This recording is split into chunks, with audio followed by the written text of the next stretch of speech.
Salam jumpa kembali Bapak Ibu, saudari-saudara umat beriman yang terkasih dalam Tuhan. Salam sehat berlimpah berkat. Hari ini hari Kamis tanggal 18 Januari 2023. Maksud saya hari Kamis tanggal 19 Januari. Saya Romo Agus CSSR mengajak saudari-saudara merenungkan kutipan Injil Markus bab 3 ayat 7 sampai 12. Kita mendengarkan sabda Tuhan. Dalam nama Bapa dan Putra dan Roh Kudus. Amin. Sekali peristiwa Yesus menyingkir ke Danau Galilea bersama murid-muridnya, dan banyak orang dari Galilea mengikuti dia, juga dari Yudea, dari Yerusalem, dari Idumea, dari seberang Yordan, dan dari daerah Tirus serta Sidon, datanglah banyak orang kepadanya. Sesudah mereka mendengar segala yang dilakukannya, karena orang banyak itu, Yesus menyuruh murid-muridnya menyediakan sebuah perahu baginya. Jangan sampai dia terhimpit oleh mereka. Sebab Yesus menyembuhkan banyak orang sehingga semua penderita penyakit berdesak-desak ingin dijamah olehnya. Bila mana roh-roh jahat melihat Yesus, mereka jatuh tersungkur di hadapannya dan berteriak, "Engkau anak Allah." Tapi dengan keras Yesus melarang mereka memberitahukan siapakah dia. Demikianlah sabda Tuhan. Bapak Ibu saudari-saudara, umat beriman terkasih dalam Tuhan kita Yesus Kristus.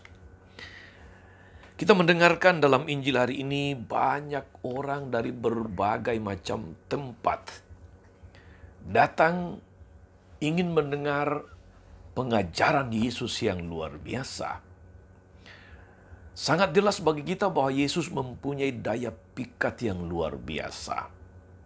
Pesonanya, pengajarannya, apalagi mujizat-mujizat yang dilakukannya sungguh merupakan daya tarik yang luar biasa yang membuat banyak orang dari berbagai tempat datang untuk mendengarkan dia, datang untuk disembuhkan, datang untuk dipulihkan, datang untuk dibebaskan dari segala macam penyakit dan kelemahan.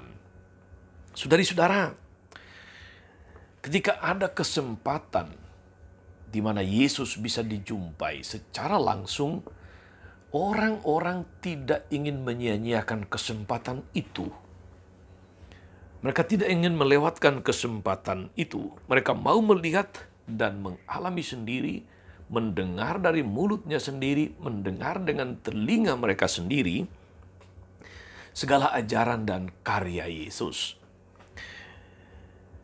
Orang-orang yang sakit berdesak-desakan karena ingin dijamah, ingin disembuhkan. Mereka percaya akan kekuatan Yesus, akan kuasanya yang dilandasi oleh iman, oleh kepercayaan bahwa Yesus mampu melakukan sesuatu untuk mereka. Memang saudara-saudari harus diakui bahwa pencarian mereka akan Yesus tidak selalu dengan motivasi yang mendalam, tidak selalu dengan motivasi yang murni. Seringkali justru mereka hanya karena terpesona oleh kuasa penyembuhannya, oleh wibawa pengajarannya. Sehingga tidak sampai kepada atau belum sampai kepada motivasi terdalam untuk apa mencari Yesus. Akan tetapi saudara-saudari, minimal atau sekurang-kurangnya mereka sudah memiliki keinginan yang kuat untuk melihat, untuk mendengarkan Yesus. Keinginan untuk melihat dan mendengarkan Yesus, kemauan untuk datang kepadanya, itu sudah merupakan modal awal untuk mengenal dia secara lebih mendalam. Bukankah saudara-saudari kita juga yang menjadi pengikutnya? Lebih-lebih bagi mereka yang mulai menganut iman Kristiani, dibaptis pada masa dewasa, yang sudah melalui masa pencarian, dan akhirnya memutuskan untuk menjadi pengikut Kristus,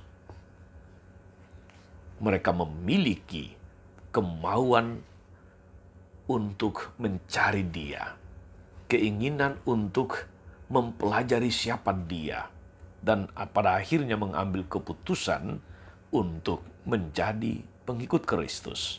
Kemauan, keinginan merupakan modal awal, modal dasar untuk mengenal Yesus lebih sungguh, mengenal Dia secara lebih mendalam.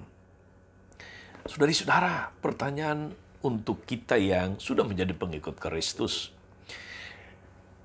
adakah kesempatan atau waktu bahwa kita senantiasa merindukan Yesus, ingin mendengarkan Dia selalu, ingin dekat dengannya?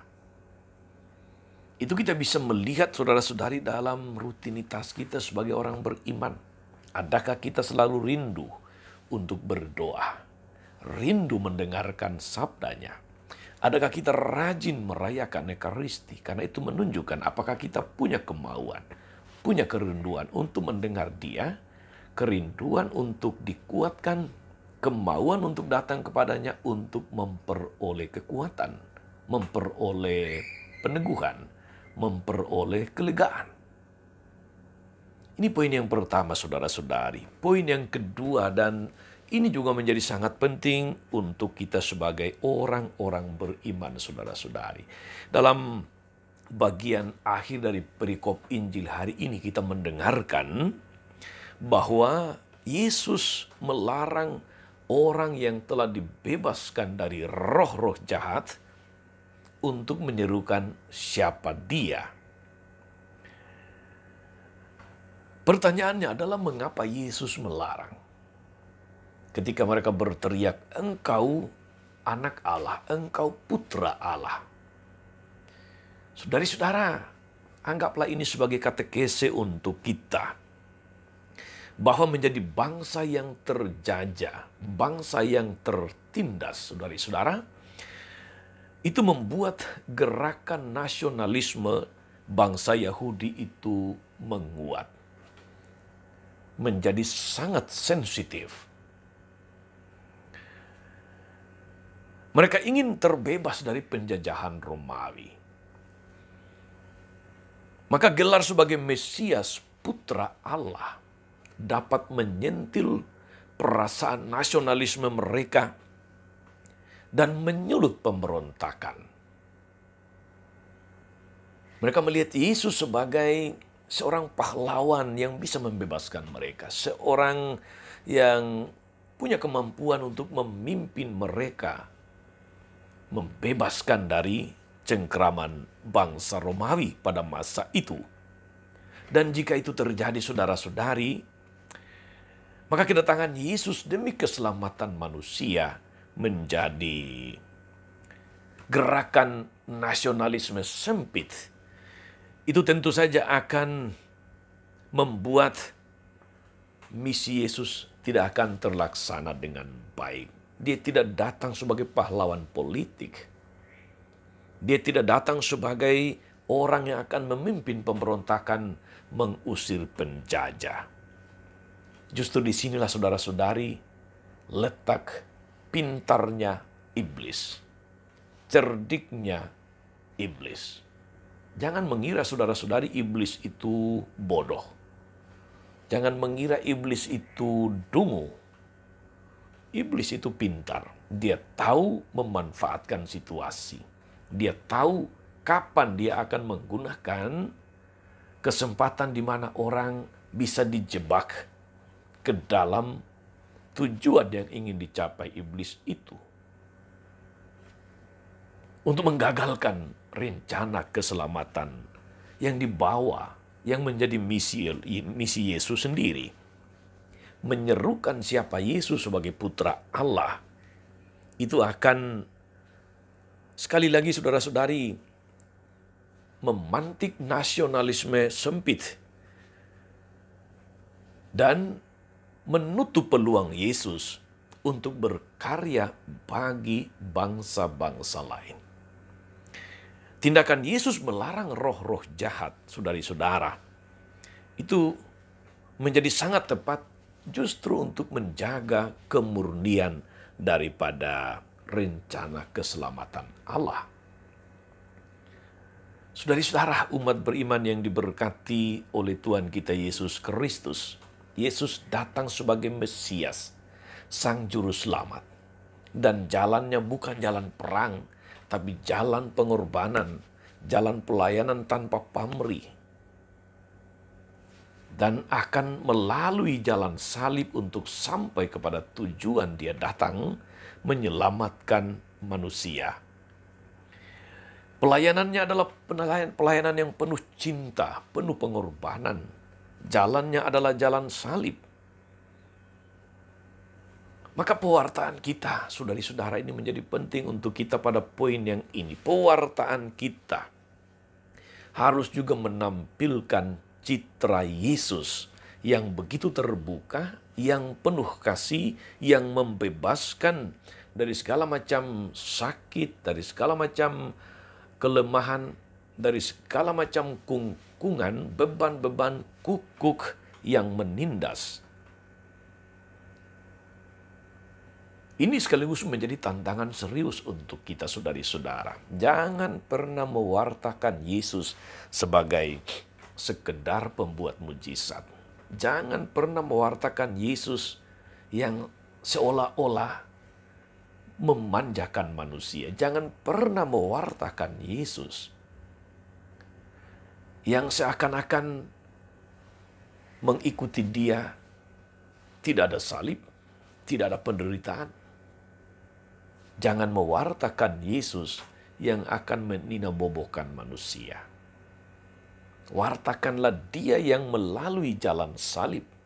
Wartakanlah dia yang mengajak semakin banyak orang ambil bagian dalam misinya dengan mengikuti cara hidupnya. Ingatlah saudari-saudara, Yesus bersabda kepada kita, barang siapa tidak berani menyangkal diri, tidak memikul salib dan mengikuti dia, dia tidak layak untuk menjadi pengikutnya. Wartakanlah Yesus, bukan Yesus yang memanjakan, bukan Yesus sang pembuat mujizat, bukan Yesus yang menawarkan angin sorga tanpa pengorbanan. Wartakanlah dia yang demi keselamatan kita berani ambil jalan yang seringkali ingin dihindari, yaitu jalan pengorbanan, jalan salib, jalan keselamatan kita. Saudari-saudara, hari ini siapkanlah waktu untuk Tuhan. Bangun kerinduan untuk dekat dengan Dia. Dan mari ambil bagian dalam misi Yesus, mewartakan Dia dalam kesaksian hidup. Di mana Anda bekerja, dimanapun Anda beraktivitas, lakukanlah segala sesuatu dengan semangat cinta penuh pengorbanan. Tuhan Yesus memberkati. Maria Bunda selalu menolong, setia mendoakan kita semua. Amin. Tuhan Yesus Kristus, kami bersyukur karena Engkau mengajarkan kepada kami hari ini untuk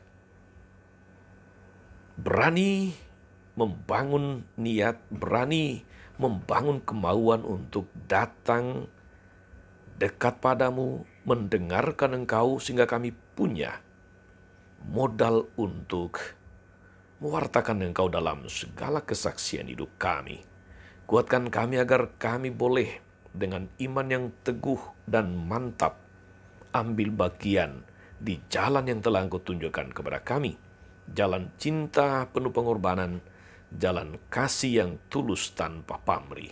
Terpujilah namamu sepanjang segala masa. Amin.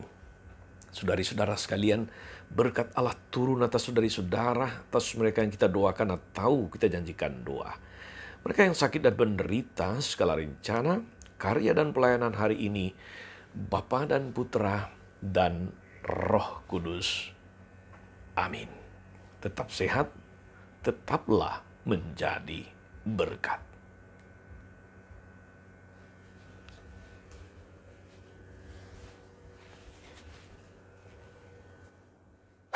Jangan lupa like, subscribe, nyalakan lonceng notifikasinya. Salam 52, Tuhan memberkati.